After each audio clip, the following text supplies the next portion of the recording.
Inside Genghis Khan's Mongol Empire. The Orphaned Prince. In the unforgiving expanse of the Mongolian steppes, the wind howls like a harbinger of doom, carrying the scent of bloodshed and betrayal.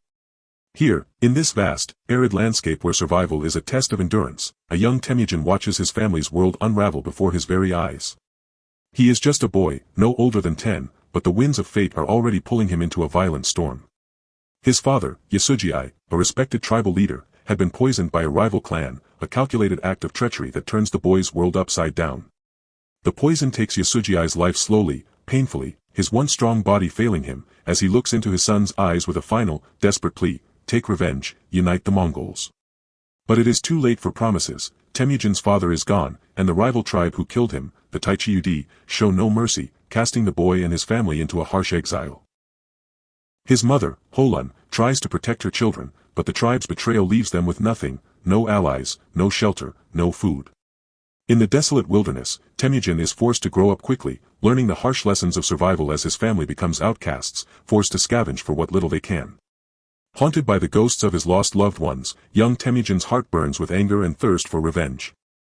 As he drags his feet through the cold, empty earth, he cannot escape the crushing weight of his destiny, a destiny foretold by the village seer, who, in a cryptic vision, whispered of a boy born to rule the world. But how can a boy with no tribe, no father, and no resources hope to fulfill such a prophecy? The steppes, vast and barren, are unforgiving. But in the isolation of his exile, Temujin finds a harsh clarity: he must rise, for survival is no longer enough. Every decision, every hardship becomes a step toward revenge and power. The once innocent boy is transformed, hardened by loss and driven by a singular, burning desire, to unite the Mongol tribes and exact vengeance upon those who wronged his family. The fire of determination ignites within him, for in his heart, he knows his true path lies not in the world of the living, but in the creation of a new world, one shaped by his will alone. The stage is set for Temujin's rise, and the shadow of the throne now looms over him like the mountain he must climb to claim his birthright. The bond of blood and steel. As the years pass, Temujin's thirst for power and vengeance grows stronger.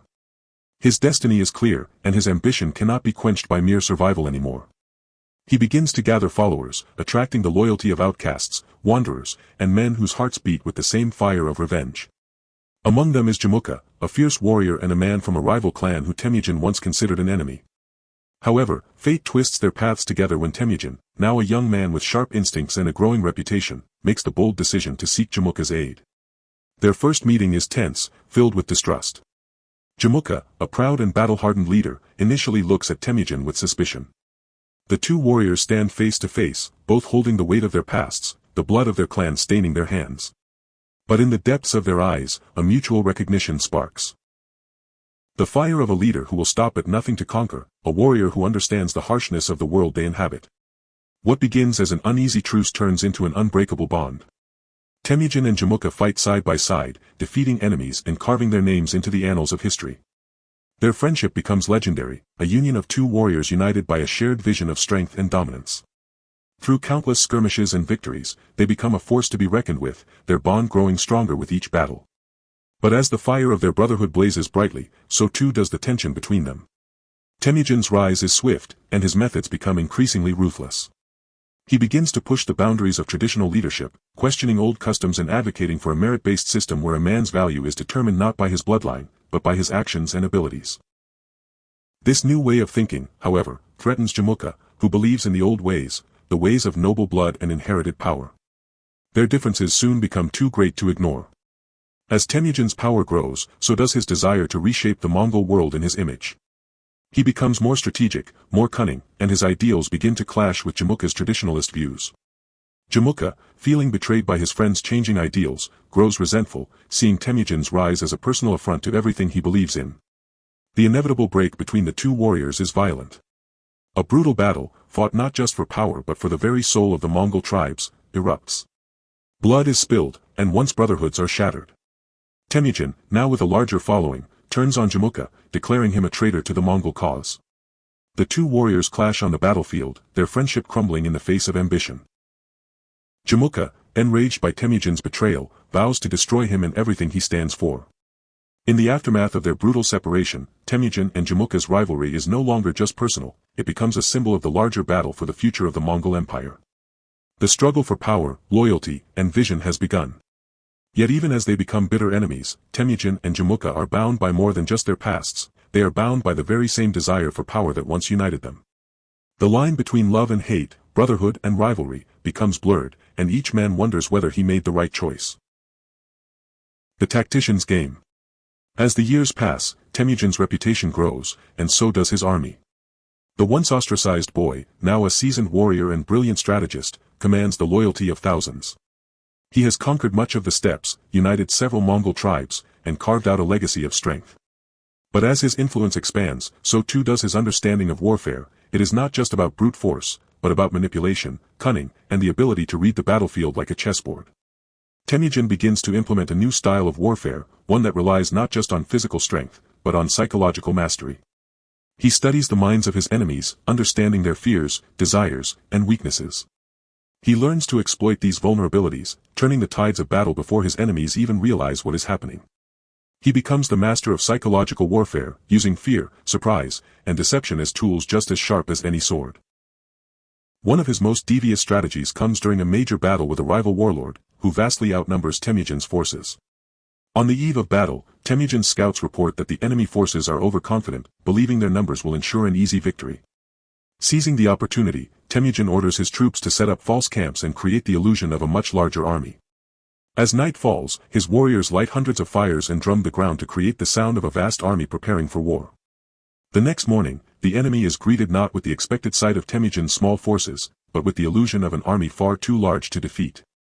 The rival warlord, gripped by fear and uncertainty, hesitates, and in that moment of indecision, Temujin strikes. The battle is over before it even truly begins, a complete rout of an enemy who has already been defeated mentally. The warlord surrenders, offering Temujin not just his loyalty, but his daughter's hand in marriage.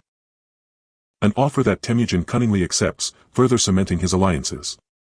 But this victory is not without its consequences.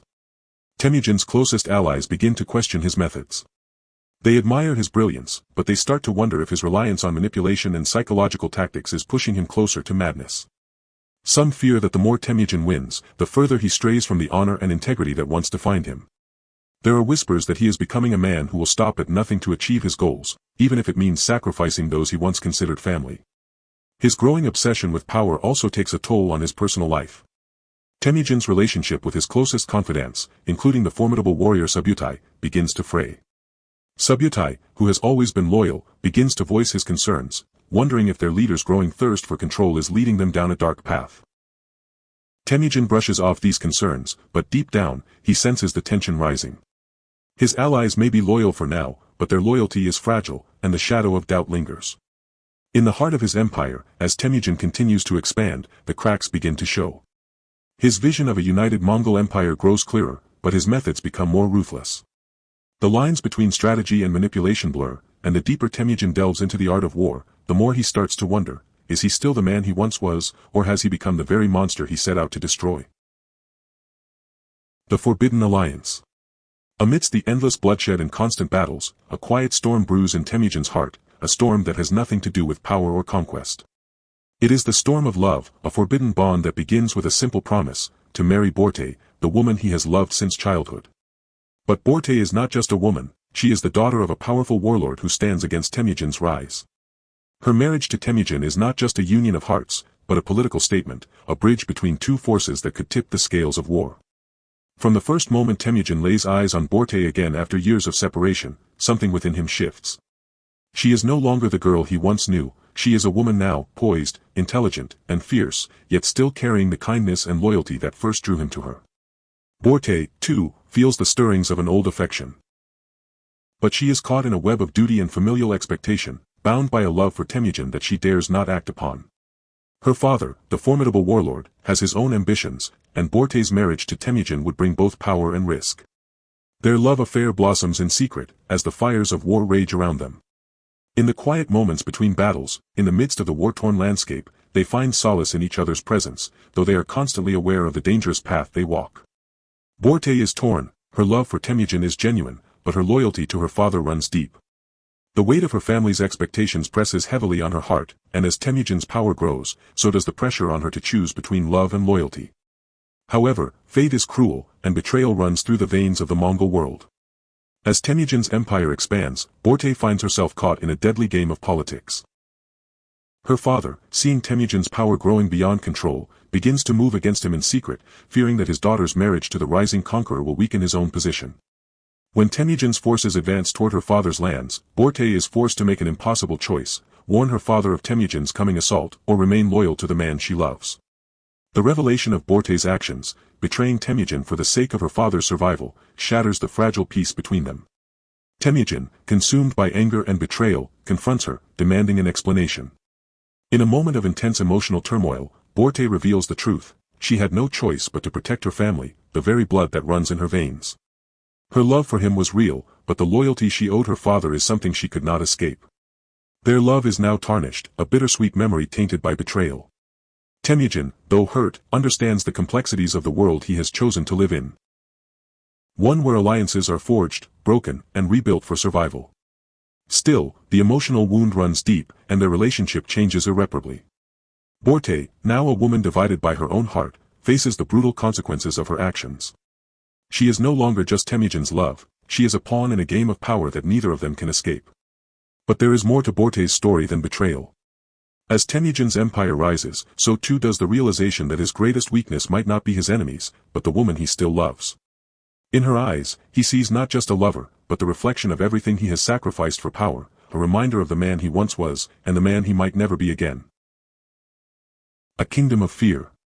Temujin's empire spreads like wildfire, consuming vast lands, turning whole civilizations into shadows of their former selves. The Mongol banners flutter high over cities that once stood proud, now reduced to nothing but charred ruins and memories of resistance. In the wake of his conquests, there are whispers: a new world is being born. Some see Temujin as the harbinger of a new age, a visionary who will unite the world under a single banner. Others see him as a tyrant, a monster who rules through brutality and fear. The stories of atrocities committed in his name spread like a plague, stories of villages razed to the ground, men, women, and children slaughtered without mercy. Temujin's enemies are not just defeated, they are erased, their very existence wiped from the pages of history. His warriors, the bloodied and loyal, are trained in a ruthless discipline. They strike at the heart of cities, sparing no one who stands against them, for in Temujin's eyes, mercy is a weakness that cannot afford to be shown.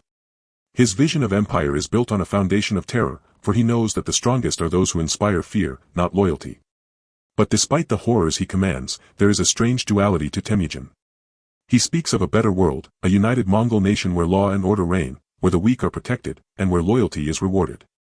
His warlords, his generals, and his soldiers follow him not just because of the terror he inspires, but because they believe in his dream, a dream of a world where might and justice coexist. They look to him not just as a conqueror, but as a man who can lead them into a future greater than anything they've ever known. Yet, as the years go by, the cracks begin to show. The cost of war is steep, and the bodies that pile up in Temujin's wake begin to weigh on him.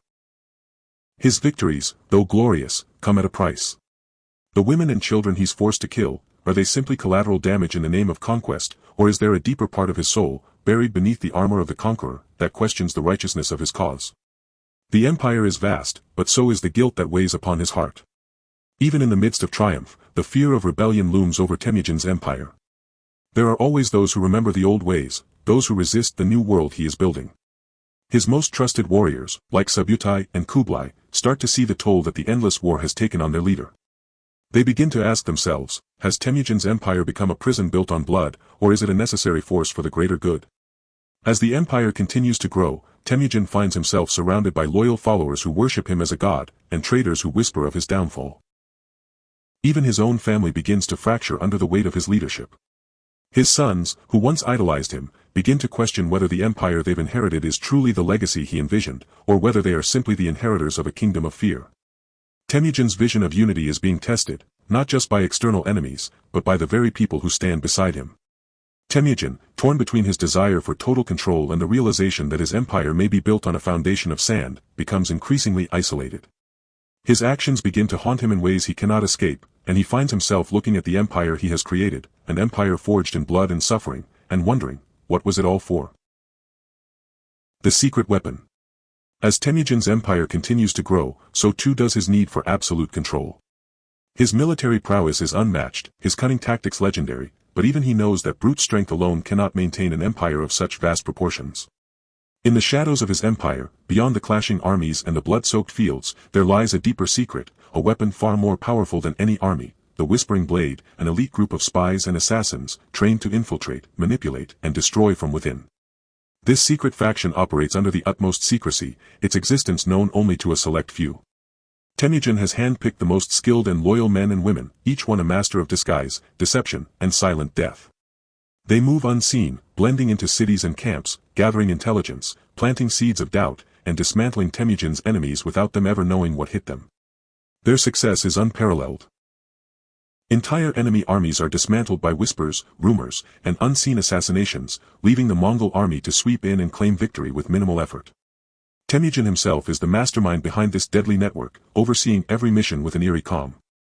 His instructions are always clear, his plans executed with surgical precision. The Whispering Blade is not just a weapon of war, it is a tool of empire building, a means to destabilize rival factions without ever needing to draw a sword. Under Temujin's command, the empire grows more secure, more powerful, as his enemies are struck down without a single battle. However, Temujin's reliance on this hidden faction begins to sow the seeds of its own destruction. One of his most trusted operatives, a man known only as Kaida, begins to question the morality of their methods. Kaida is not like the others, he was once a lowly slave who Temujin saved and elevated to a position of power. He has always been loyal, but as the years go on, he begins to see the darkness that lurks behind the Empire's successes. The Whispering Blade's missions are no longer just about eliminating enemies, they are becoming tools of pure manipulation, used to quash dissent within Temujin's own ranks and sow chaos for the sake of maintaining control. When Kaida uncovers a plot to assassinate an influential warlord who has been a loyal ally to Temujin, he finds himself at a crossroads. The warlord, a man of honor and integrity, has been plotting his own rebellion, but Kaida sees the truth. Temujin is willing to sacrifice one of his closest allies to keep his grip on power. The line between loyalty to the empire and loyalty to one's own morality begins to blur for Kaida. Torn between his duty to Temujin and his growing disillusionment with the empire's methods, Kaida makes a fateful decision. He goes rogue. Disappearing into the shadows, he begins to unravel the very network that Temujin created, starting with the assassination of the warlord. As Kaida takes down operatives one by one, his actions stir the pot of rebellion within the Mongol ranks. Rumors begin to swirl, who is targeting Temujin's most trusted assassins? Is there a traitor in the midst? The tension builds as Temujin's closest allies start to turn on each other, not knowing whom they can trust. But Kaida's betrayal does not go unnoticed.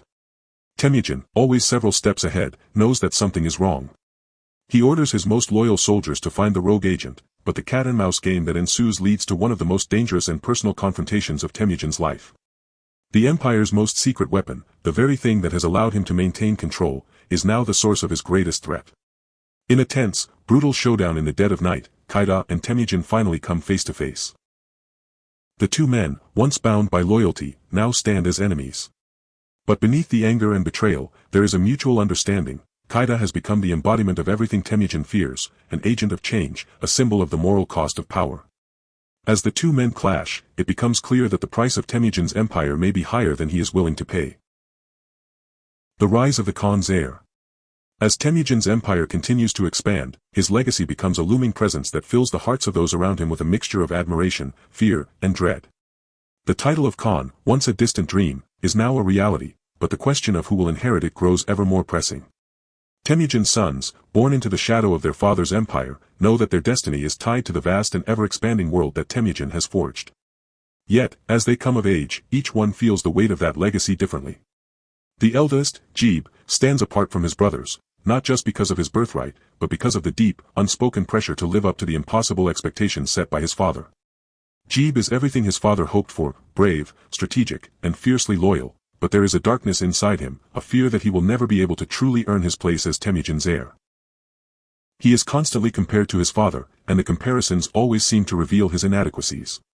Temujin has forged an empire with his blood and steel, but Jeeb has only been given it. His achievements feel hollow, as if they are a mere extension of his father's will rather than his own. Despite his inner turmoil, Jeeb is a skilled warrior, leading his father's armies with the same ferocity and cunning that has defined the Mongol conquest. But beneath his fierce exterior, he is haunted by the question, does he truly want to inherit his father's empire, or does he want to carve out a new path for himself, free from the chains of legacy? His brothers, each with their own ambitions, create further tension. Jeeb's younger brother, Kublai, is a natural leader with a vision of his own, a vision that diverges from the blood-soaked path their father has carved. Kublai dreams of a world where peace, trade, and culture can flourish alongside the military might that their father has built. He is not as ruthless as Jeeb, nor as quick to fight, but his heart is drawn to the idea of uniting peoples through commerce and diplomacy rather than war. Kublai's ideas have always been dismissed by Temujin, who sees them as naive and weak. But as Kublai grows in influence, his brothers begin to wonder if he might be the true heir to the empire, one who will rule not with bloodshed, but with wisdom.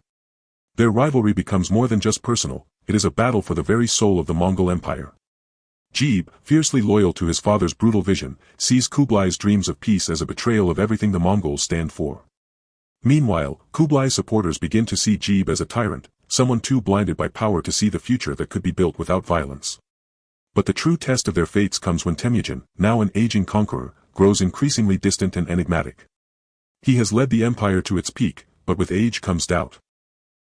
Doubt about whether his empire can survive beyond his rule. His health deteriorates, and his once unshakable presence becomes a shadow of what it was. Temujin begins to see his sons not as allies, but as competitors, and the strain fractures their once united front. In this time of uncertainty, the brothers are forced into a delicate alliance, an uneasy truce that will be tested at every turn. For Jeeb, the pressure of living up to his father's legacy grows unbearable. For Kublai, the dream of a different future seems just within reach, but at the cost of the empire his father built. Each brother must decide if they will follow in their father's footsteps, or if they will forge their own paths that may ultimately tear their family apart. As Temujin watches his sons grapple with their fates, he is struck by a terrifying realization: the very thing he built, the empire that consumed his life, may be the thing that destroys his family. The rise of his heir is no longer just a matter of power, it is a battle for the future of everything Temujin holds dear. The betrayal of the brotherhood. The Mongol Empire has risen to unprecedented heights, its reach stretching across vast lands, its influence powerful and undeniable. Temujin, now known as Genghis Khan, is at the zenith of his power, having conquered more than any man in history. Yet, as his empire flourishes, the bond that once held his warriors together, the blood-forged loyalty and brotherhood, is starting to crack. Among his closest allies is Jamukha, the man who was once his brother in arms, the man with whom he shared everything: victories, dreams, and the ambition to create a Mongol world that would never again know weakness. But now, their bond has become poisoned by ambition, ego, and conflicting visions of what the empire should be. What once seemed like an unbreakable brotherhood is beginning to dissolve into a bitter rivalry. The breaking point comes when Temujin, driven by a vision of unity and order, begins to centralize power, consolidating all authority under his rule. Jamukha, proud and uncompromising, sees this as an act of tyranny. He believes in the traditional ways: the Mongol tribes should remain autonomous, and power should be shared among the leaders, not hoarded by a single man, no matter how great he may be. To Jamukha, Temujin's vision of an empire under one ruler is an affront to everything they fought for, a betrayal of the brotherhood that once defined their cause. In a desperate and shocking turn, Jamukha decides to rally a coalition of disillusioned warlords and rebellious Mongol chiefs. He openly declares his opposition to Temujin's rule, and the two former allies become mortal enemies. The stakes have never been higher. This is no longer a battle of mere politics, it is a fight for the very soul of the Mongol Empire. Temujin is deeply shaken by the betrayal. Jamukha's defection is not just a political move, it is a personal attack on everything Temujin has fought for. Their shared history, their bloodshed, their dreams, now lies in tatters. The bitterness cuts through him like a sword, leaving him questioning the very foundation of the empire he has built. How could his most trusted ally, the man who fought beside him through every battle, turn against him? The battle between Temujin and Jamukha is a violent, brutal confrontation that shakes the Mongol world to its core. Temujin leads his forces against Jamukha's coalition in a bloody conflict, each side fighting not just for survival, but for the vision of the empire they believe in. It is a battle that will decide the future of the Mongols, and, in many ways, the future of Temujin himself. When the battle is over, the victory is Temujin's, but the cost is immense. Jamukha is captured, and in a cruel twist of fate, he is humiliated before his own men. Temujin orders that he be spared, but the punishment is brutal. Jamukha's once loyal followers are massacred, and he is forced to witness the annihilation of his closest companions. The brotherhood that once existed between the two men is now shattered beyond repair. In the aftermath, Temujin's empire is solidified, but the scars of betrayal run deep. Jamukha's defection has left a bitter taste in Temujin's mouth. He has lost not just an ally, but a brother, a man who once shared his every dream. As the empire grows stronger, Temujin finds himself more isolated than ever before. His allies are no longer just warriors, they are potential rivals, each one driven by their own desires for power. The betrayal is not just an external threat, it is a crack in the very foundation of the Mongol Empire. Temujin is forced to confront the truth. He has built an empire not just on strength, but on fear, and fear breeds distrust. The once loyal warriors who fought by his side now look at him with uncertainty, wondering how long they can stand with a man who has sacrificed everything, including brotherhood, for the sake of power. As Jamuka is led away in chains, Temujin looks at the world he has created. He has won the battle, but he knows the war is far from over. The Mongol Empire may be united for now, but the seeds of division have been planted, and the greatest threats may yet come from within. The empire unravels. As the years pass, Temujin's once unified empire begins to show signs of strain.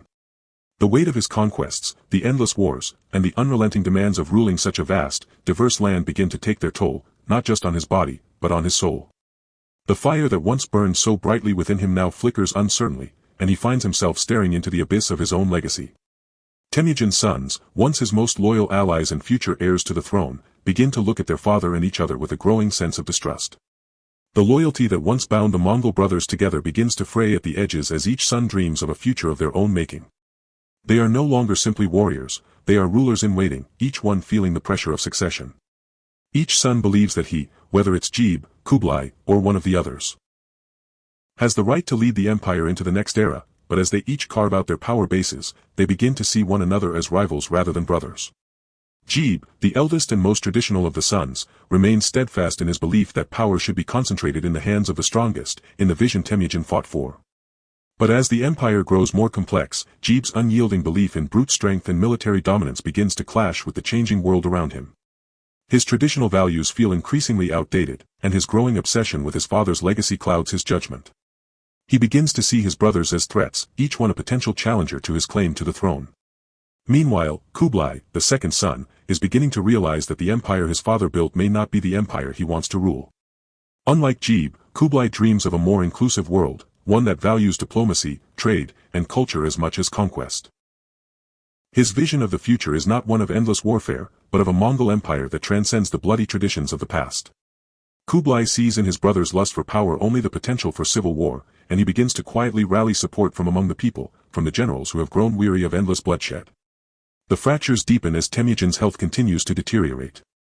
The once great Khan, whose very presence commanded fear and respect, is now an aging man, consumed by illness, struggling to maintain the unity that once seemed so certain. His power no longer feels absolute, and the threat of rebellion from within the empire becomes a real and pressing danger. Temujin, now acutely aware of the discontent brewing in his own family, attempts to steer the empire back toward unity. He calls his sons together, hoping to settle their differences, to restore the bond that once held them together. But the meeting ends in chaos. The brothers clash violently, each one accusing the others of treason, of greed, of desiring the throne for themselves. What was once a family bound by blood is now an empire torn apart by ambition and suspicion. In the midst of this turmoil, Temujin is faced with a heartbreaking truth: his empire, the dream he built with such blood and sacrifice, may be doomed. His vision of a unified Mongol world is being undermined not by foreign enemies, but by his own flesh and blood. The brothers are now locked in a dangerous game of power, each one determined to claim the throne and solidify their own future. Temujin, once so certain of his path, now stands at a crossroads. The empire he built on the backs of warriors is now slipping through his fingers, and the world he once controlled with iron will is becoming unrecognizable. The dream of a Mongol empire that would last for generations is in peril, and Temujin finds himself questioning whether the price of power was ever worth it. As the empire begins to fragment, Temujin must make one final decision: will he fight to preserve the empire as he knows it, or will he finally acknowledge that the world he dreamed of has already begun to slip away? The final act, a legacy in the shadows. The once mighty Mongol Empire, a force that swept across continents, now lies in tatters. Temujin, the great Genghis Khan, has watched as his world crumbled around him, torn apart not by outside enemies, but by the very sons he raised to inherit his legacy. The dream of a united Mongol world, one forged in the crucible of war, now seems like a distant memory, fading into the shadows of history. As Temujin's health continues to fail, a shocking truth comes to light, one that has been buried in secrecy for years. His true heir, the one who will inherit his empire, is not one of his sons by blood, but a secret child born from his forbidden love affair with a woman from a distant tribe. This child, unknown to all but a select few, was kept hidden for reasons unknown to even Temujin himself. The revelation of this child's existence sends shockwaves through the already fractured empire, igniting a new conflict for the throne. The secret heir, a young man named Batu, is revealed to be a brilliant strategist and leader in his own right. Raised far from the court and trained in the arts of war and diplomacy, Batu has been waiting in the shadows, quietly preparing for the day when he would be called upon to take his place. He is everything Temujin's sons are not, free from the bitter rivalries and the weight of the family's ambitions. Batu represents the possibility of a new beginning for the Mongol world. But the revelation of Batu's identity is not welcomed by everyone. Temujin's sons, already at each other's throats, are enraged by the existence of a new contender for the throne. They see Batu as a usurper, a threat to their birthright. The brothers, once united by blood and loyalty, now turn on each other with a ferocity unmatched by any external enemy. The empire, already on the brink of collapse, is plunged into civil war as each faction vies for control, their bitter hatred for one another clouding their judgment and leaving the empire vulnerable to external threats. In the midst of this chaos, Temujin, now weakened by age and illness, faces his own mortality. He realizes that the empire he fought so hard to create may not survive beyond his lifetime, and that the bloodshed that has marked his rise may be the very thing that ensures its downfall. Temujin, torn between his desire to preserve his legacy and his understanding that the empire may have outlived its time, makes the ultimate sacrifice. He steps aside, allowing Batu to take the throne and lead the Mongols into a new era, one that will be defined by unity, not division. As Batu ascends to power, the brothers reluctantly bow to his leadership, though their resentment simmers beneath the surface. The Mongol Empire, now fractured and divided, begins to rebuild under Batu's leadership, but the wounds of the past remain. The legacy of Genghis Khan, the great conqueror, lives on, but it is a legacy forever marked by the bloodshed, betrayal, and ambition that defined his reign. In the end, the Mongol Empire that Genghis Khan built is not the same empire that survives his death. Batu, while a capable ruler, is forced to grapple with the fractured world his father left behind. The world will remember Genghis Khan as a man who united the Mongols and built an empire that spanned continents, but it will also remember him as the man whose ambition led to the destruction of his family and the unraveling of everything he fought for. The empire is no longer a united force under one ruler, but a shadow of what it once was, a legacy that will continue to echo through history, but one that will never again achieve the unity and power it once had. Temujin's vision has become a cautionary tale of ambition, family, and the price of power.